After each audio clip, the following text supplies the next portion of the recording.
프로그램, 특히 이 PD 수첩 같은 것들이 이게 PD 저널리즘의 소설입니다. 이런 것들이 시청자에게 사실관계를 잘못 구성하거나 이해관계가 되기 때문에서 방송 제작자가 결론을 시청자에게 들이미는 이런 경향을 지적하셨습니다. 현재의 방송 관행이나 질서 속에서 아마도 지상파위주로 이제 보신 것 같은데 특정 이념이나 가치관에 편향된 프로그램을 만들고 있을 뿐 다양한 목소리를 방송하고 있다. 이 점을 지적하시고 그 이유는 정부의 방송에 대한 영향력이 굉장히 크고 특히 공영이 유사한 우리 지상파 방송의 소유구조이기 때문이라고 보셨습니다.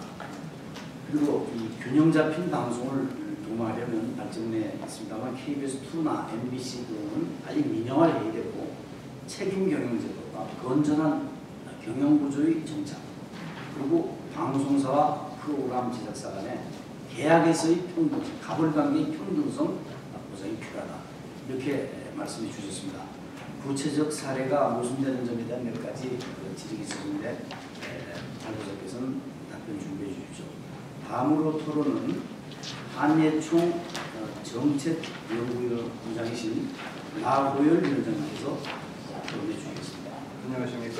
나호열입니다. 제가 오늘 이 자리에 오게 된 것은 뭐 전문가도 아니고 저는 문화예술 정책 행정을 다른 사람으로서 지난 노무현 정부 시절에 한국문화예술위원회라고 하는 기관의 위원으로 3년 동안 활동을 하면서 특히 좌파라고 하는 사람들하고 회의도 많이 했고요. 또 정책 시행이나 이런 쪽에 같이 관여를 하면서 이런 얘기를 했습니다. 예술이 문화의 중심이다. 이런 얘기를 많이 했습니다. 이 시민 사이에 시민 의식을 함양하는데 문화의 힘이 큰 것이고 그 문화의 중심에 예술이 있다. 이런 것을 슬로건으로 걸어서 저희가 지난 노무현 시절에 정부 시절에 활동을 했었는데 결론은 시작성이 없었기 때문에 시작의 반응이 없었기 때문에 일반 시민의 반응이 없었기 때문에 그러한 여러 가지 시도들이 결국은 실패로 돌아갔다. 그렇게 저는 보고 있습니다.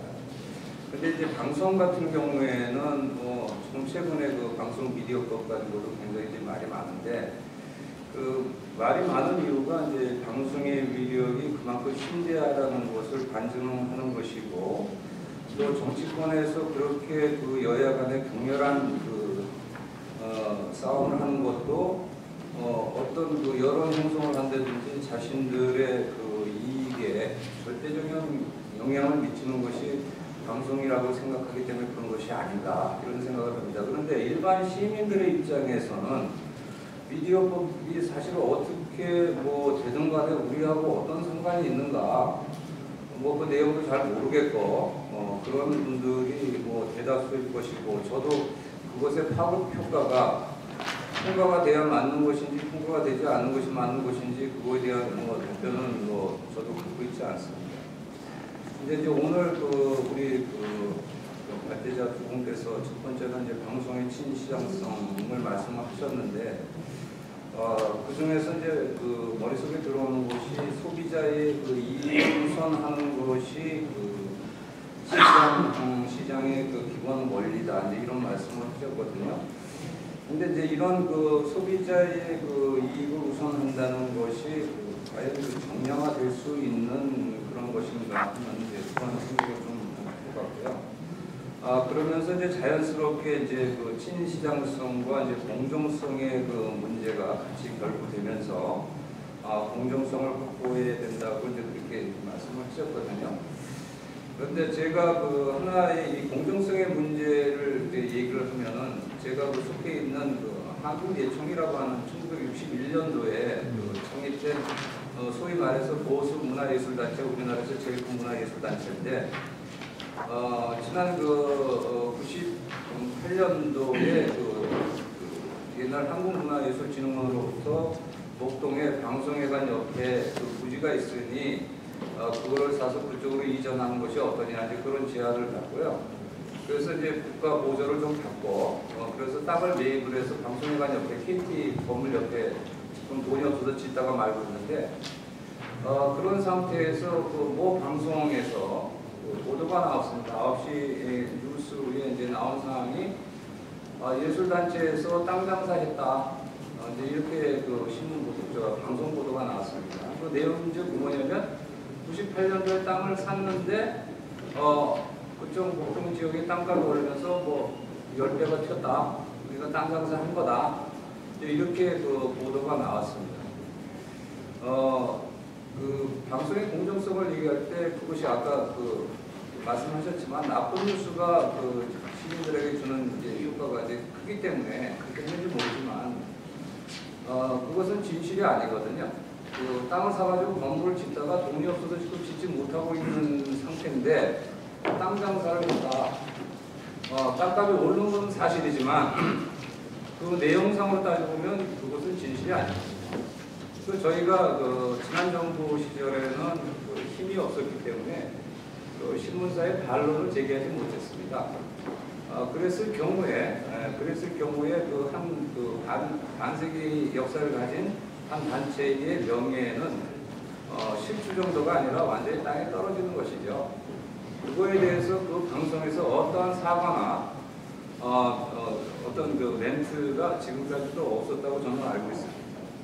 이것이 뭐냐면 지금 오늘 공정성을 얘기를 하는데 사실의 왜곡이 신념화되고 그것이 마치 진실로 다시 포장되는 그런 악순환이 거듭되고 있기 때문에 오늘날 많은 사람들이 그 공정성의 문제를 얘기를 하는 것이고 시장성의 문제를 얘기하는 것이 아니겠는가 저는 그렇게 생각을 합니다. 그래서 많은 사람들이 생각할 때 지금 쭉 말씀 뭐 대북 반민주적이고 반자본적이고 이런 얘기들이 왜 나오는가를 따져봤을 때는 뭐 분명한 것은 뭐 한마디로 얘기해서 시스템 관리에 있어서 필터링이 안 되기 때문에 그런 결과가 나오지 않느냐. 그럼 그 밑에 작동하고 있는 방송을 제작하고 있는 젊은 세대들은 과연 어떻느냐라고 이렇게 봤을 때 소위 지금 30, 40대의 젊은 세대들은 그 저희와 같은 이제 50대 말하자면 군부 독재의 그 직접적인 트라우마를 갖고 있는 그런 세대들하고는 좀 시각이 좀 다를 거라고 저는 생각을 합니다. 적어도 80년대 이후에 교육을 받은 사람들은 70년대에 교육받은 사람들하고는 좀 내용이 틀리다고 그렇게 생각을 하거든요. 말하자면 어떤 그 민족의 국가의 아이덴티티라든지 뭐 이런 쪽에 있어서 저희하고는 굉장히 많은 생각을 하고 있고요.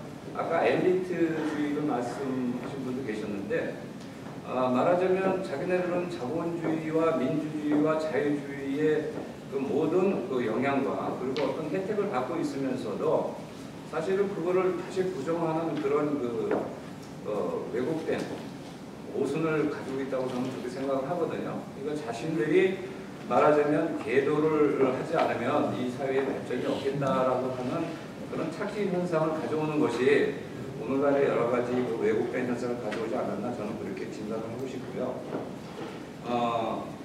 지금 그 두 분의 말씀은 저는 뭐 전적으로 좀 공감을 하는 그런 말씀들인데, 근데 문제는 이제 뭐냐면은 이러한 토론과 여러 가지 그 제안들이 과연 이 사회에서 이제 영향력을 미칠 수 있으려면 어떻게 해야 되느냐. 실제로 저도 뭐 심야 토론이나 100번 토론 이런 걸 100번 봐도 양쪽에서 싸움만 했다 하다가 그걸로 끝나는 거, 시간 없습니다, 이걸 끝내겠습니다 하는 것이지 거기서 어떻게 행복한 대화를 제시를 하고 자 그럼 우리 이렇게 해봅시다라고 하는 그런 내용은 한 번도 본 적이 없습니다.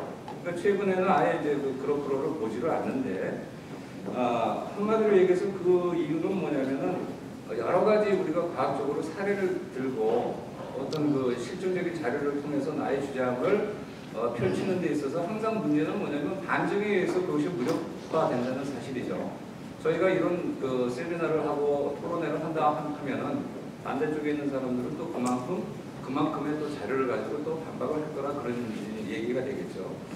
그래서 저는 그 결론 삼아 좀 이제 말씀드리고 싶은 것은 지금이라도 어떤 방송의 시장성을 강화하고 또는 그 공정성을 확보하기 위해서는 지금부터라도 그 어떤 역사에 대한 그 왜곡을 좀 버려야 되겠다. 우리가 일본의 그 역사 왜곡